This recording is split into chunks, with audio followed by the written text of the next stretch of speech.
Домашнее чтение у камина. Текст читает Анечка Невеличко. Юрий Никитин. Трое из леса. Часть 1, глава 9. Мрак потянул ноздрями, крови не учуял. Сказал быстро: «Кровь, видать, смыла дождем. А чего среди степи?» Олег сверился с книгой, ответил, водя пальцем по строчкам. Под этим камнем закопаны живьем 3 младенца, в знак нерушимости межи. По одному от каждого племени, что из года в год сражались на этом месте. Землю не поделили. Поляне, анты и хорваты. Дескать, пусть это будут 3 последние жертвы кровавой войны. Мрак смерил взглядом огромный камень, помрачнел, представив великана, который принес, тесал стенку, установил на перепутье. Тут, хорошо поев, поднатужившись, вряд ли протащил бы больше 2 шагов. Олег поднял голову, объяснил, что камень тащили 100 человек. Мрак ожил, расправил плечи, взглянул соколом. «А что начертано?» «Начертано чертами, не буквицами. Значит, давно было. Угрозы, предостережения, советы. Направо поедешь, коня отберут. Налево вовсе прибьют. А вот если прямо, женату быть. Там анты жили, их потрепали здорово. Любым зайдам рады, только бы племя укрепить». Мрак поразмыслил, сказал одобрительно: «Анты правы. По таким дорогам скитаются крутые парни. Любое племя выгодает, приняв к себе. Анты смышленее, сообразили. Ладно, пошли». Он шагнул мимо кровавого камня, тут же забыв о нем. С глаз долой, из мыслей вон. Таргитай же спотыкался, все время оглядывался, как коза на веревке. Не вытерпел, спросил с недоумением: «Я не заметил никакой межи. Они что же, степь делили?» «Здесь были поля», — сказал Олег сумрачно. «Колосилась рожь, пшеница. Здесь жили богатые, красивые и добрые люди». Мрак оглянулся на них, отставших, бросил нетерпеливо: «Доброта выветрилась, угрозы остались. Можете быстрее? Плететесь, как тараканы на морозе». Они часто переходили на бег, дважды пересекли сухие русла ручьев. Олег толкнул замученного Таргитая, напомнил Мраку, что если раскопать песок, то в ямку может набраться вода. Мрак ухмыльнулся, дал дружеского шлепка, мол, хитрость разгадана, а Олега от толчка унесло вперед. Когда солнце повисло в самой середине небесного купола, Мрак начал на бегу принюхиваться. «Вон там чахлые кустики, видите? Чем скорее доползете, тем быстрее ляжете на свои пузо, лодыри». Таргитай и Олег уже едва плелись за Мраком. Но, заслышав про отдых, Таргитай каким-то образом наддал, кусты приблизились, и он вломился в них, как лось. Он уже лежал на пузе, как предрекал Мрак. Когда ветки зашелестели, осторожно приблизился Олег, вытягивая шею и пытаясь заглянуть за соседние кусты. Следом шагнул Мрак, буркнув: «Никого нет, не трусь, я уже проверил». Таргитай не пошевелился, даже когда Мрак развязал мешок и выложил половинку каравая и жареное мясо. Мрак пощелкал языком, принялся есть, нахваливая и причмокивая. Таргитай лежал постом недолго, начал недовольно подергиваться. Его пальцы сами поползли к хлебу. Когда волк отдышался, Таргитай уже держал хлеб в одной руке, а в другой мясо. Мрак лежал на спине, закинув руки за голову. В небе было чисто, не облачко, но глаза Мрака неотступно следили за видимой только ему точкой. Было жарко, сухо и тихо. Звонко жужжала крупная мошка, запутавшись в паутину. Серебристые нити протянулись между 2 толстых веток, новенькие, свежие. Мошка отчаянно трепыхалась, прилипнув брюшком. Пробежал толстый прыткий паук, похожий на бескрылого шмеля. Солнце сверкало на радужных крыльях, по ним прыгали крохотные цветные искорки. Паук подбежал, деловито потрогал мошку передними лапами, смешно пристав на задних. Мошка в страхе забилась, а паук начал торопливо вытаскивать едва заметную тонкую нить. Мошка в последнем усилии попыталась взлететь. Серебряный канат за ней выгнулся, как лук. Но паук набросил нить, как степняк набрасывает аркан. Потянул, умело спеленал. Олег даже жевать перестал, засмотрелся. В глазах его разрослось удивление. Откуда он берет нить? Из пасти? Это слюна, что твердеет? «Из пуза», — ответил Мрак, взглянув издали. У него там ткацкий станок». Он снова обратил взор к небу. Таргитай подполз на коленях, осторожно взял мошку кончиками пальцев. Паутина натянулась. Паук в испуге отпрянул. Таргитай отделил кокон с мошкой от паутины, начал осторожненько выпутывать крохотное тельце и радужные крылья, стараясь не задушить в толстых пальцах. Олег сказал недовольно: «Зачем? Еще чуть-чуть, и я бы понял, как он это делает. Но она бы погибла». «Ну и что, мошка? Зато такая красивая». «Ох, Тарх, как тебя еще вдобавок не забили кольями?» «Тебя изгнали тоже», — напомнил Таргитай. Он бережно снял последнюю нить, мошка неуверенно расправила крылышки.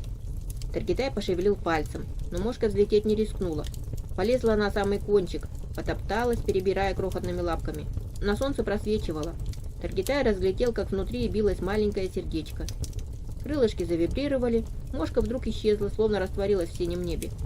Олег сердито повернулся к Таргитаю спиной.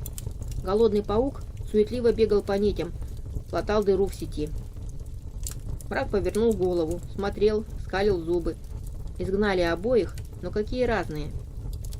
Таргитай обернулся к оборотню, сказал жалобно: «Мрак, скажи ему, мы же за справедливость, а паук ее душил, толстый, погонющий». «Ты сам толстый», — ответил Олег зло.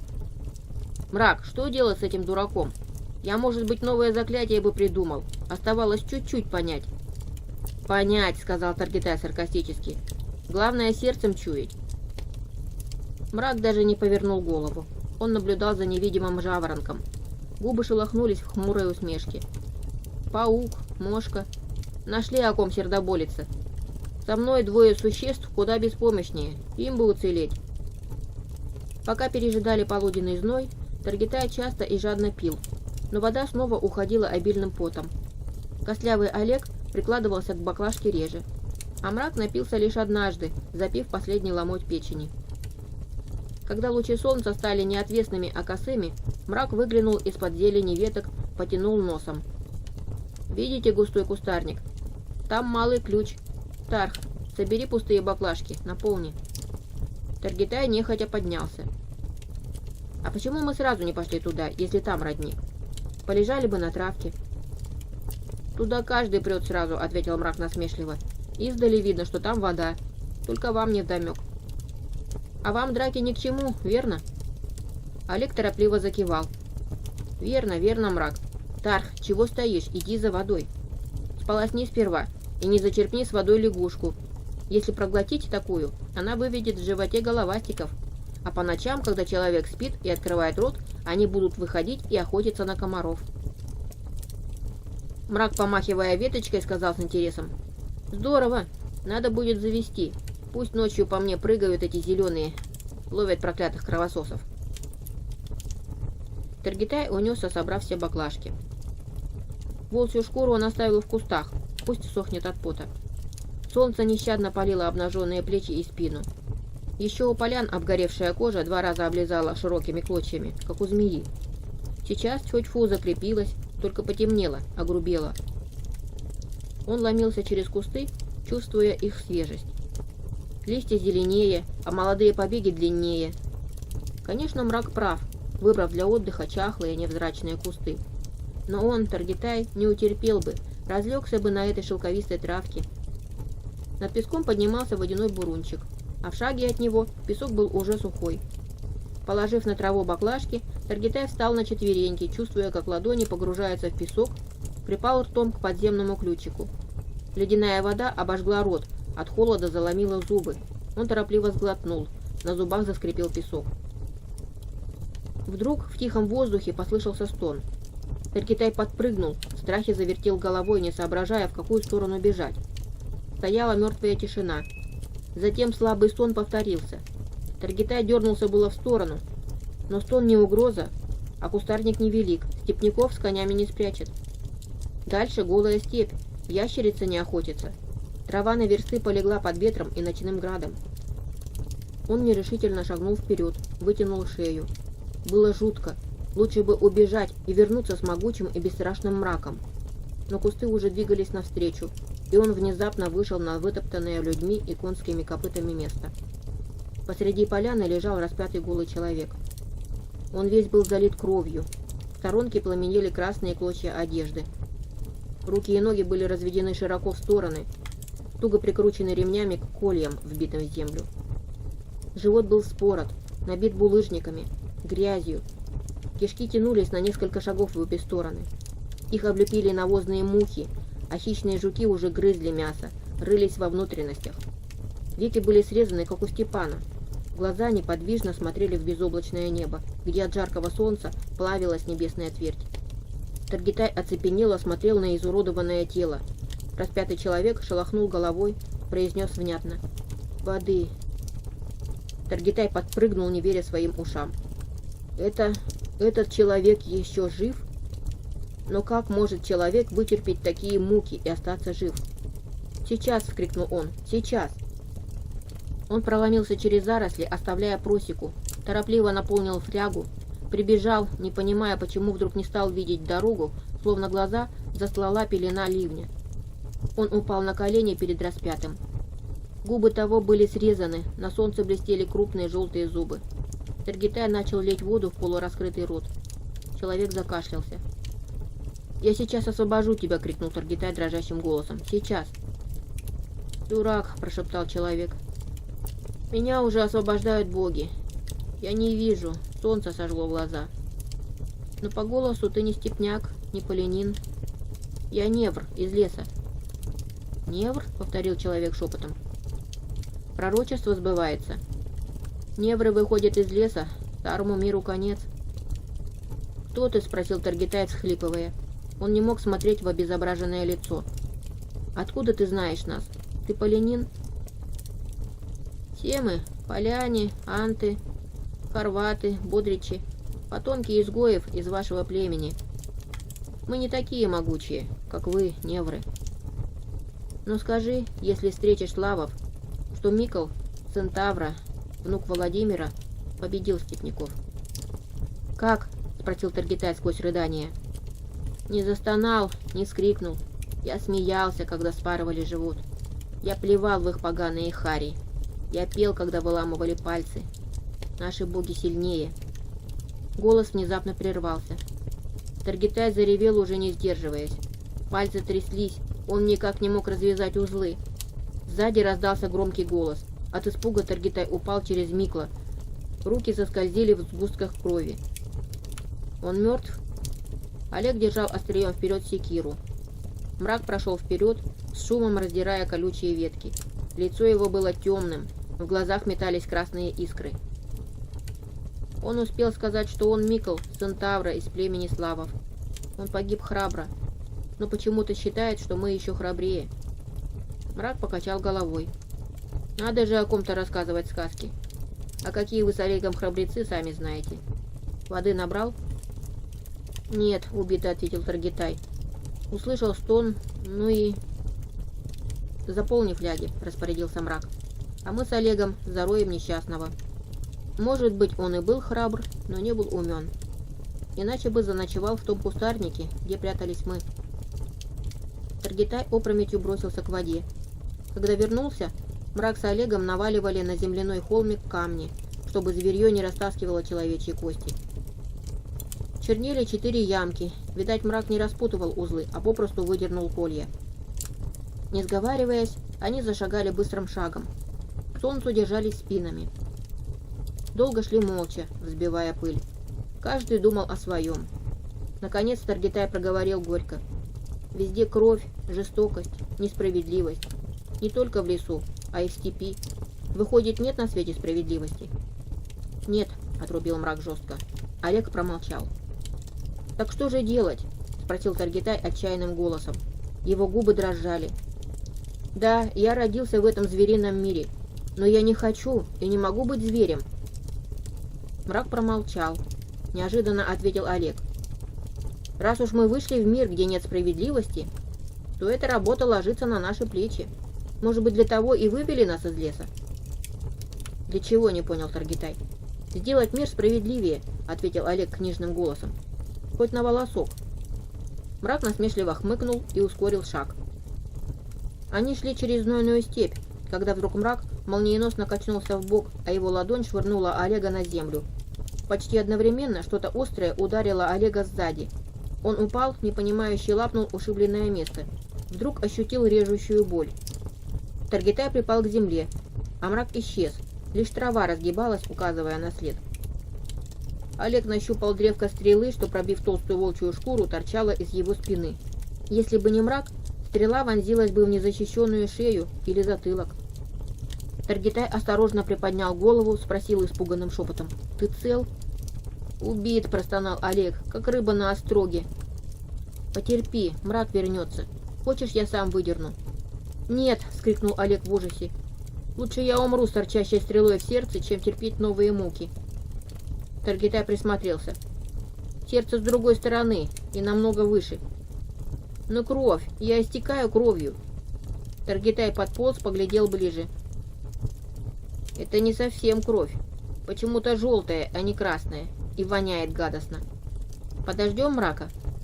Олег тихо стонал, чувствуя, как с теплой струйкой, что медленно течет вниз по ногам, уходит жизнь, а сердце стучит все тише. Друзья не виноваты в своем бессердечии. Весь мир груб и жесток, бесчеловечен. Впереди послышался далекий шум. Голос мрака гремел, как рык разъяренного бера. В ответ слышался верещащий заячий голосок. Наконец мрак гаркнул: «Таргитай, Олег, пойдите сюда!» Таргитай бросился на голос. Мрак стоял над неприметным холмиком земли. Такие встречались тысячами. Рука оборотня была на секире. Мрак не отводил глаз от холмика. «Вылезай, иначе засыплем землей заживо!» Из-под земли донесся невнятный крик. Таргитай различил угрозы. Мрак свирепо оскалил зубы, рявкнул: «Бабушке своей скажи, ты там один и трясешься, как заяц. Нам все известно, понял? Ребята, засыпай эту нору землей». Из-под земли донесся тонкий визгливый голос: «Да вылезаю, вылезаю, и пошутить уж нельзя. Шуток не понимаете? Из леса, что ли?» Верхушка холмика сдвинулась, в темном лазе мелькнула бледная тощая рука. Мрак отступил на шаг, знаком велел Таргитаю зайти с другой стороны.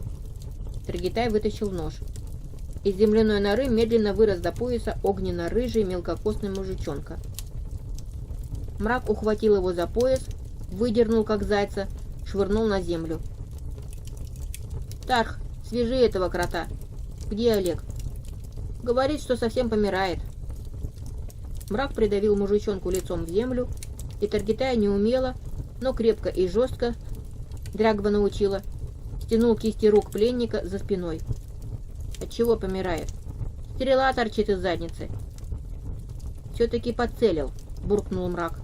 Он перевернул мужичонка вверх лицом, ударил по лицу. «У, тварь! Нашего волхва чуть не порешил.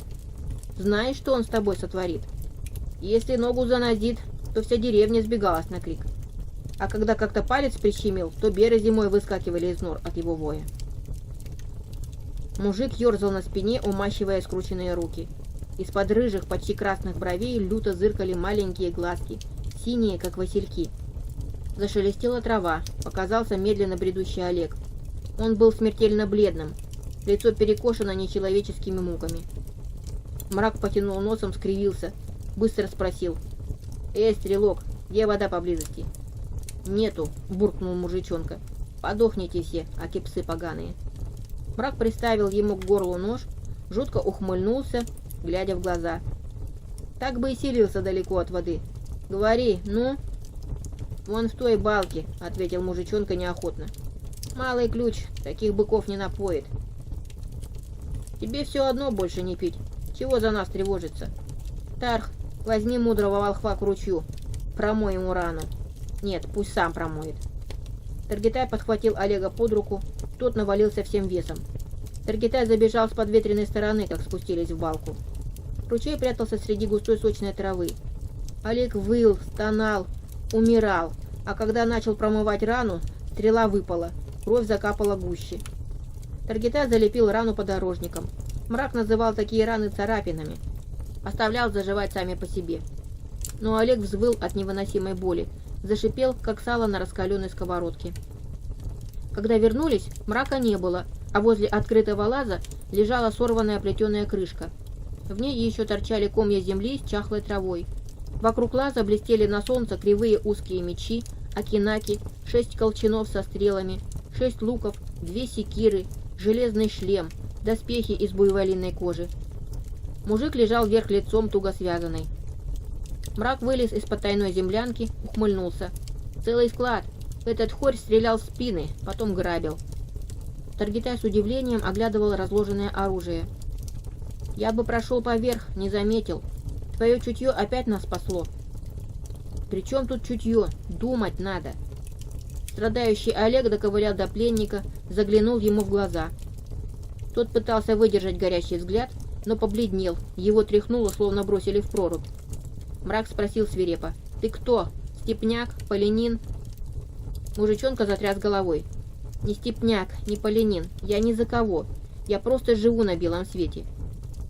«И никого не трогаю», — добавил Олег за могильным голосом. «Так не бывает. Человек либо за правду, либо за кривду. Середки нет. А вот я в самом деле, что ни на есть середка. Один род за всех. А человек всяк за себя. Мне бы выжить, а под кем — все одно». Мрак высился над распростертым пленником, как огромное дерево. Таргитай перекладывал захваченное оружие, примерял. Олег бережно трогал рану, поверх которой намотал все тряпки, став похожим на жену Барамира, у которой был самый огромный зад в деревне. «Перестань трястись, тварь дрожащая», — сказал Олег грозным, обрекающим голосом. «Нам нужно знать все об этом крае, а ты его знаешь. Как тебя зовут?» «Тихон». «Ничего себе, Тихоня. Ты нам все расскажешь, Тихон. Все-все». «Я не могу рассказать то, чего не знаю», — ответил мужичонка. Олег повернулся к Мраку. Оборотень кивнул. И Олег расправил плечи, принимая на себя ответственность. «Ну, Тихон, рассказывай. До Экзампея, стольного города степняков, далеко?» Мужик опустил веки, укрывая глаза от пронизывающего взора волхва. Ответил мертвым голосом: «Ничего не скажу. Мои боги мною довольны». Олег проговорил медленно, внятно, угрожающе растягивая слова. «Ты расскажешь. Все-все. Эй, Тарх, ты знаешь, что делать. Приступай». Таргитай выбрал из кучи оружия секиру поострее, взвесил ее на руке, мягко улыбнулся, перехватив испуганный взгляд пленника, пошел в балку. Олег проводил долгим задумчивым взглядом его широкую спину, сказал медленно: «Ты меня тяжко ранил, но даже мне тебя жаль. Парень похож на красную девицу, но это настоящий упырь. Даже у нас, его соратников, стынет кровь, когда он забавляется с пленными». Мужичонка вывернул шею, пытаясь увидеть Таргитая. Тот уже скрылся из виду. От балки доносились глухие удары секиры по дереву. Мрак нырнул в землянку, а Олег сидел возле связанного, качал головой. Мужичонка тревожно дернулся, прошептал: «С виду он не зверь». «Внешность обманчива», — ответил Олег почти ласково. «Вот я истекаю кровью от твоей стрелы, но не трогаю и пальцем. Заметил? Потому что сейчас он вернется, и я буду отомщен. А потом я отойду, лягу вниз лицом и заткну уши, чтобы не слышать твоих криков». «Я не из тех, кто кричит», — отрезал мужичонка. «Ты будешь кричать все время», — сообщил Олег будничным тоном. «Ведь язык он выдирает уже в самом конце. Ты проклянешь минуту, когда не дал засыпать себя живьем. Степняки перед ним — невинные дети. Под таким ясным чистым небом, зеленой раздольной степи, разве придумаешь жуткое? А вот в нашем мрачном лесу с его болотами, упырями...» Мужичонка задергался, но веревки врезались туже, удержали. Он затравленно смотрел в нависающее над ним бледное, как у мертвеца, лицо Невра. Олег растянул губы, показывая зубы, не такие волчьи, как у Мрака, но хищные, острые. «Ты скажешь, человече, все-все». «Что он собирается делать?» – прошептал пленник. Он ерзал, пытался развернуться, увидеть овражек. Олег подумал, пожал плечами. «Кто знает. Всегда придумывает новое. В прошлый раз подвесил одного на дереве. За какое место подвесил, сам понимаешь. Выламывал зубы. Когда зубов не осталось, разжег костер и медленно выжигал глаза. Жаловался, что глаз меньше, чем зубов. потом разбивал кости на пальцах, а отрубывал потом. Неужели все это делал? Такова жизнь, Тихон. Надо. Плохо только, что ему это нравится. Одно дело по необходимости, другое для забавы, верно? Верно, верно, согласился мужичонка поспешно. Еще как верно. А нельзя его остановить? Если ты расскажешь все. Я ничего не знаю. Это говорили и 2 степняка, которых мы захватили 3 дня тому. Гордые, отважные, настоящие владыки степи. Но еще раньше, чем он разошелся, они разговаривали так быстро, что мы не успевали слушать. Но он все-таки довел дело до конца. Зачем, если они... Запел песню «Пой до конца», верно? Начатое дело наполовину испорчено. Окончил дело, гуляй смело. Послышались шаги, показался Таргитай. В петле за поясом блестела секира. Обеими руками прижимал к груди охапку жердей. Оглядевшись, он выбрал ровное место, с грохотом высыпал жерди, отряхнул ладони. «Олег, у меня готово!» Мужичонка вдруг заверещал тонким заячьим голосом. «Я расскажу все-все, только не надо! Я же не знал, что лес настолько страшнее степи!» Таргитай переводил непонимающий взгляд с пленника на Олега и обратно. Олег проговорил, явно колеблясь. «Вообще-то ты опоздал, сразу бы. Теперь и секиры в руках, и колья наготовили». «Ладно, отвечаю, но только очень быстро. Тарх, я немного задержусь, ладно? А ты, злодей, ответствуй, как далеко Экзампей?» «Клянусь всеми богами, не ведаю. Но где-то есть большой ихний город». «Постой», — прервал Олег, — «ведь степняки городов не строят». «Не знаю, что они строят, но туда гонят скот. Нет-нет, не на пастбище. Гнали бы с телятами, а то отборных, откормленных. Везут битую птицу на подводах, живую рыбу». «Живую рыбу?» — переспросил Олег с недоверием. «Клянусь, сам бы не поверил. Видать, знатные люди гуляют. И орава немалая, раз каждый день стадо коров на прокорм требуется. А на телегах везут сухие бревна, по 100 телег насчитывал за день». Он внезапно затрясся, в глазах заметался ужас. Таргитай в 3 шагах прислушивался к допросу, затесывал колья и вколачивал в землю, повернув рогатинами кверху. Готовился повесить на перекладине котел. На лице Таргитая расплывалась мечтательная улыбка, душа чуяла близкий ужин и долгий сон. «Я говорю, заторопился мужичонка. «У меня нет ни семьи, ни скота, ни поля. Я только гляжу на обозы и охочусь иной раз. Я видел агаторцев, агафирцев, гелонов, аорцев, колупаецев, тюринцев, рашкинцев, тишковцев». «Погоди», — прервал Олег грозно, — «а степняки тогда кто?» «Они же! Кимеры, кимерийцы. Только это не народ, а союз этих дрочливых племен. Самое сильное племя — агафирцы. Ими правит Фагимасад. Из этого племени и нынешний Каган, отец Фагимасада. Ты спрашивай, я все отвечу». Таргитай вколотил рогатины, вложил в рогульки поперечную жердь, остальное начал рубить на дрова. Он уже собирался напомнить Олегу про обязанности волхва возжигать огонь, но подоспел мрак, все понял, вытащил из сумки Олега огниво. «Видел ли ты ихних волхвов?» «Клянусь Перуном, нет». «Прошлогодним снегом клянись». «Что еще за Перун?» «Новый бог антов, Славов. Сильный бог, отважный. Он появился, чтобы мы дали отпор степнякам». «Видно, что новый», — буркнул Олег. «Не знает еще, с какого конца за секиру браться. И вояки ему подстать. Чем разнятся воины Фагимасада и остальных?» Фагимасад одел своих в добрый доспех. Круглые щиты на левом локте, у каждого меч, а стрелы только с бронзовыми наконечниками. Передний конник везет на копье голову совы.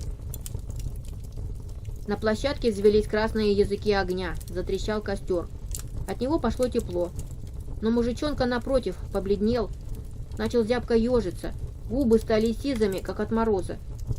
«Что ешь в этой глуши?» — спросил Олег внезапно. «Полюю на дичь. Здесь ее много».